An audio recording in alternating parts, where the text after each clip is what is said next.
Alors, nous allons préformer notre poche pour la préparer afin de venir la plaquer. Donc déjà pour cette pièce d'étude, je vais avoir deux morceaux. Le premier, c'est ma poche avec une étiquette qui m'indique l'envers de la poche. Ok. Et le deuxième, c'est un extrait en fait du devant sans la gorge et sans le reste du morceau. Tout ce que j'ai, c'est mes deux pointages ici. Là, j'ai essayé de faire une petite croix blanche pour que vous voyez bien. Donc, mes deux pointages qui m'aideront à venir positionner ma poche une fois qu'elle aura été préformée. Ok ? Donc, je mets ce morceau-là de côté et pour l'instant, je vais m'occuper de ma poche. Donc déjà, mon préformage, il doit être réalisé sur l'envers de mon tissu. D'accord ? Donc, avec la petite étiquette vers moi. Ok. Normalement, votre cran là, il se positionne à 6,1. C'est ce que vous avez dû faire normalement déjà avec Henriette. Puisque du coup, on va casser un premier rempli à 3 avant de venir casser le deuxième qui sera à 3,1 pour que la nervure qu'on va faire pour venir maintenir l'ourlet soit à 3 cm. Ok. Donc, moi, en fait, ce que j'ai fait, c'est que ici, je vous ai tracé un repère. D'accord, pour essayer de gabariter et de gagner en efficience et en positionnement, en manipulation. Donc là déjà, ce que je vais faire pour pouvoir m'aider, je vais aspirer. L'aspiration va maintenir en fait ma poche en place et me permettre du coup de faire mes préformages plus facilement.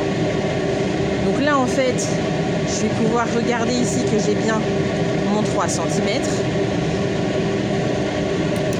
Je vais venir casser le haut de ma poche à 3 cm.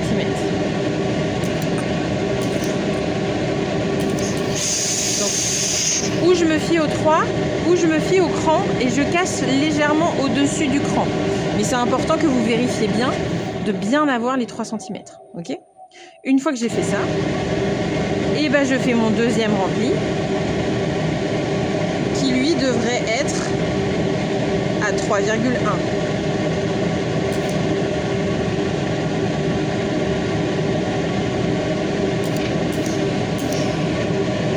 D'accord ?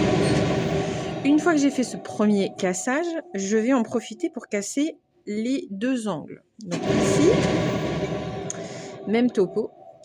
Je vous ai mis là une ligne qu'il va falloir suivre pour casser correctement l'angle de vos poches. Ok ? Donc on peut s'aider du réglé pour le positionner, avoir une ligne bien droite, mais au moment que c'est pas top, non. Ça peut m'aider à positionner et à casser, mais je voudrais que vous ne repassiez pas dessus. En fait, si vous repassez sur le réglé, le risque c'est que la vapeur en fait va condenser sur le métal et du coup votre poche elle va être trempée. Donc on va essayer d'éviter ça.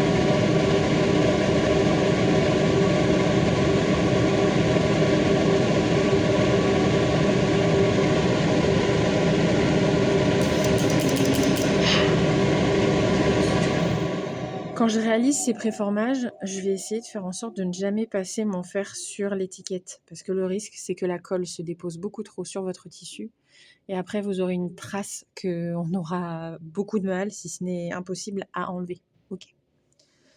Donc une fois que j'ai fait ce préformage, je vais continuer à préformer et là ici en fait je vais faire un rempli de 1 qui correspond à la valeur de couture que vous avez établie avec Henriette. Donc je vais casser le bas et je vais casser mes côtés.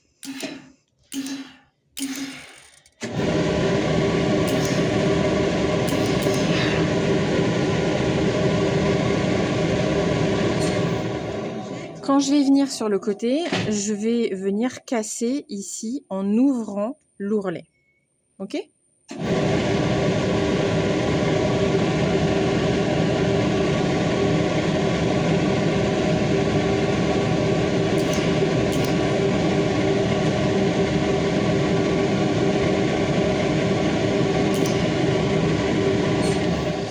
quand j'arrive à la partie qui sera cachée à l'intérieur de l'ourlet, je vais pousser ma valeur pour prendre un peu plus que 1. Le but ici, c'est que quand du coup je vais refaire mon rempli, je m'assure qu'en fait ma valeur ne ressorte pas et que je n'ai pas un défaut sur le fini de ma poche.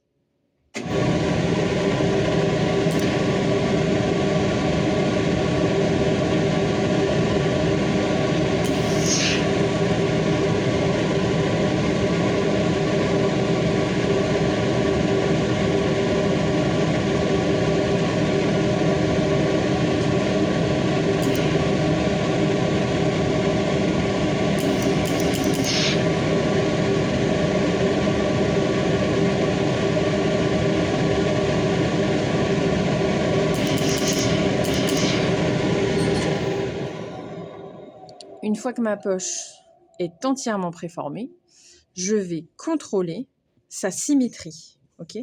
Donc là, déjà, à ce moment-là, on peut déjà commencer à enlever l'étiquette si besoin. Et donc, en fait, je vais la replier l'une sur l'autre pour vérifier donc, que ici, le rempli il est correct, que la hauteur de ma poche est bonne, que j'ai pas besoin de tricher sur mon rempli. Ok ? Et que ici, hop, que vous voyez bien, que le coin cassé en fait est bien symétrique. Ça marche ? Si tout ça est bon, eh bien on peut passer à la machine.